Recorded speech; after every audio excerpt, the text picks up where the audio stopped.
Well, the heat is here in New England, and that means no more cool layers of wool and flannel and no more heavy denims and heavy leathers. So what are you supposed to do if you want to keep your style while still being comfortable in the heat? Now, plenty of people have asked me to do a summer style guide, and that's been done ad nauseum. I mean, I could tell you all about tropical wools and lightweight chinos and all that kind of stuff. But what if you want to keep, rugged? And the whole idea, again, let's get behind this whole rugged heritage look. To me, it's based in function. It's based in workwear. Clothing that is meant to do a purpose, that's typically where we draw a lot of inspiration from. So the thing is here is to make sure that it serves a purpose first and foremost, but make it look good. So that's what I'm gonna get into today. There's something that I've kind of mentioned before, which is my clothing has to get out of the way of my lifestyle. Whether it's boots or pants or a jacket or a hat, all of that stuff is just a means to an end so I can live my life. And I think a lot of guys start to get confused where they put themselves together so perfectly, but then they're afraid to go out and actually do something. That's exactly the opposite of what I want. And I think really when it comes to rugged style, it's totally going against the idea. What you want to do is be able to put on what you're going to wear for the day and be able to go about your life without worrying about it until you take it off at the end of the day.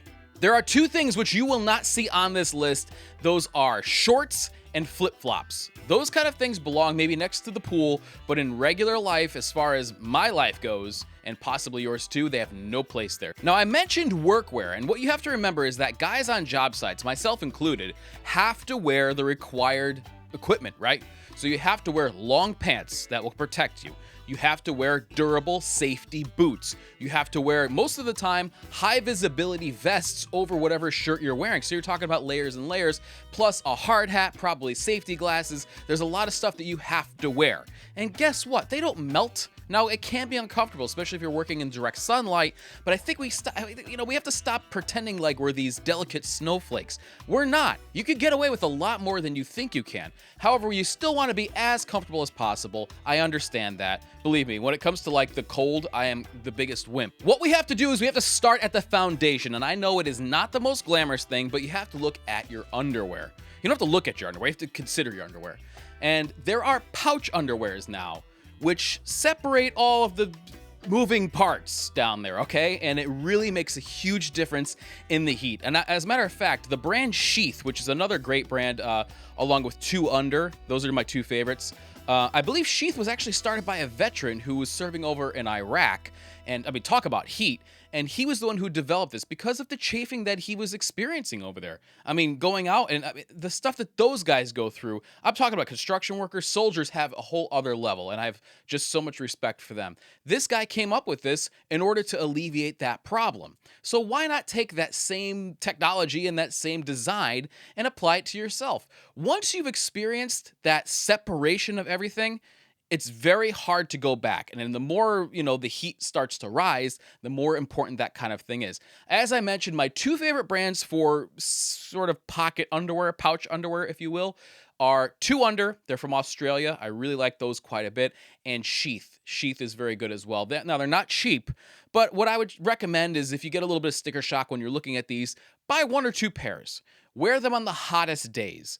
After a little while, you'll realize how nice they are, and then you could start to build up your collection. There's no reason to go out and buy a 12-pack off the bat, right? But just buy some, try them out. I guarantee you're going to love them. Of course, we can't talk about underwear without talking about socks. And wool has its place in summer too, believe it or not. Its moisture-wicking properties and its durability are just as at home in the summertime as it is in the wintertime. Now, you're going to want to go with a thinner merino wool, and most brands like Darn Tough Vermont or Smart Wool have thinner varieties of wool socks for the summertime. You have to remember that wool is so versatile, and depending on how it's woven and spun, it can do many, many different things. Give them a try, you're going to love them. Okay, on to the fun stuff. For the heat, I don't think it gets any better than the chukka or the desert boot. Now, these are sort of interchangeable terms. We know them as the chukka. Basically, they're a nice low boot. Oftentimes, you could find them in suede, which brings me on to my next thing, which is suede. Suede boots in general are much better for the heat. Now, there are a couple of reasons for this, but probably the most important is that suede is a split. So think of the hide, right? Like this.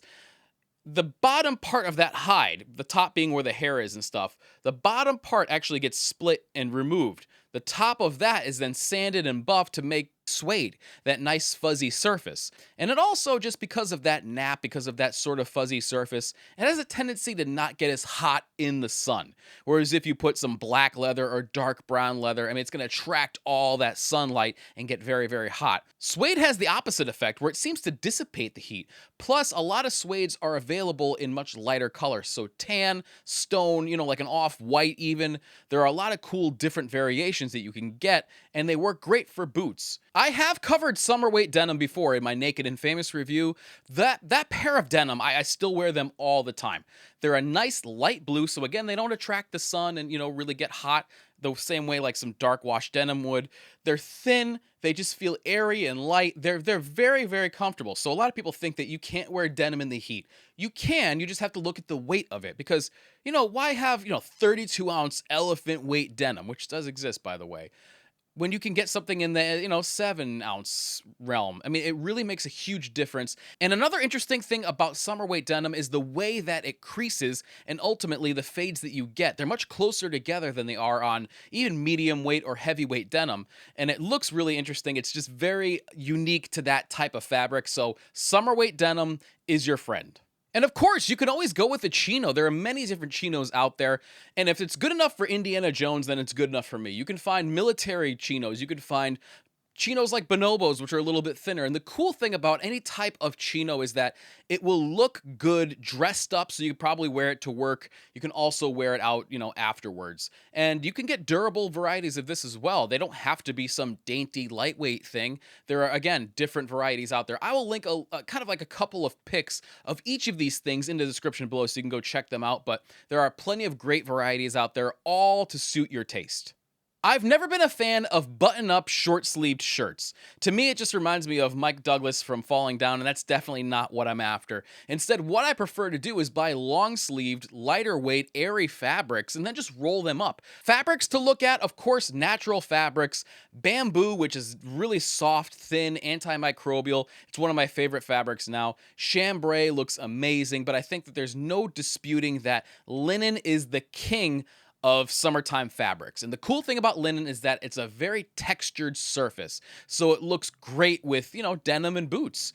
It's got a nice variation to it, and even in like dark blue or a lighter blue, it almost takes on the elements of denim in a way. So it looks great, and again keeps in that rugged style vein.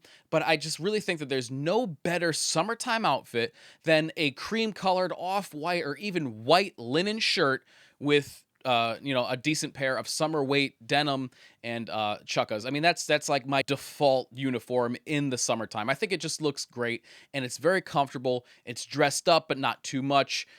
I have 3 or 4 white linen shirts in my closet because that's my favorite thing to wear. A couple of other options if you're not into the button-up type of thing. Polos don't have to be some pastel, yacht club, yuppie-looking shirt. They absolutely do not have to, and you can find plenty of different varieties out there. My advice is to stick with the basics, though. White, gray, blues, all look good, very versatile, and you can find a lot of them in tech fabrics now, which are moisture wicking, have a certain amount of stretch, and they're very, very comfortable. There are a lot of them out there with little details that you may or may not like, so you can kind of pick and choose whatever you like. One final option is the short sleeve Henley, and of course, it's a wintertime staple in its long sleeve variety, but the short sleeve versions can be a great option, especially for the summertime, and they can keep you cool, and you also have the added utility of being able to open up the collar a little bit and add a little bit more ventilation. So there are a lot of these out there, and again, I will link to some of my favorites below, but short sleeve Henley, it's a great look. Which brings us to one of the most neglected areas on your body, which is your head. So we're talking about sunglasses and hats here. Sunglasses are so varied that you really have to do some searching to find the best ones for you, but my recommendation would be to stay out of the Luxottica umbrella and look at some great independent brands. So some of my favorites are Salt Optics, Kirk & Kirk is another one. There are plenty of them out there who have great sun varieties. I will list some of my favorites below. As far as hats go, especially for those of us without a lot that's protecting your scalp, they're very important, and I would suggest staying away from ball caps unless you're going to a sporting event or mowing the grass or something like that. But there are plenty of other varieties which don't make you look like you're trying to be a teenager. At least that's my opinion. I like a flat cap and a linen, but there is still an undisputed king of the summertime headwear, and that is the Panama hat. And you can find all different Panama hats, all the way from 20 bucks to $25,000. I'm not even kidding. But I think they look amazing. They're so versatile that you can wear them with almost anything, and they look incredible. I just picked one up from Optimal Hats in Chicago, and they're kind of known for their Panama hats. They are woven in a very particular way in a very specific part of the world, and I just think they look amazing. They're nice and dressed up. They feel so light. You can't feel this obviously, but they almost feel like they're not there. But they give you the sun protection. They look dressed up enough. It seems like not many men are really wearing hats these days, so it's a great conversation starter. The final thing that I want to mention is your accessories, which can be of whatever you want. One thing I suggest that you don't leave at home, though, is a decent handkerchief or bandana, something you can keep in your pocket and you can wipe your sweat with. There's nothing worse than being out where you're in direct sun, you're sweltering, you're trying to talk to somebody, and you have sweat going in your eyes or just coming down your face. It's not a good look for anybody. So keeping a simple cotton handkerchief in your back pocket is a great idea, just to be able to mop your brow when things start to get a little bit hot outside and you don't look like, you got sweat dripping down your face. But of course, I want to know what you think, so please let me know some of your solutions for the summertime in the comments below. I'd really appreciate it. Thank you so much for watching, and I'll catch you next time. I kind of look like a Smooth Criminal in this hat. I wonder if I can do the Michael Jackson lean.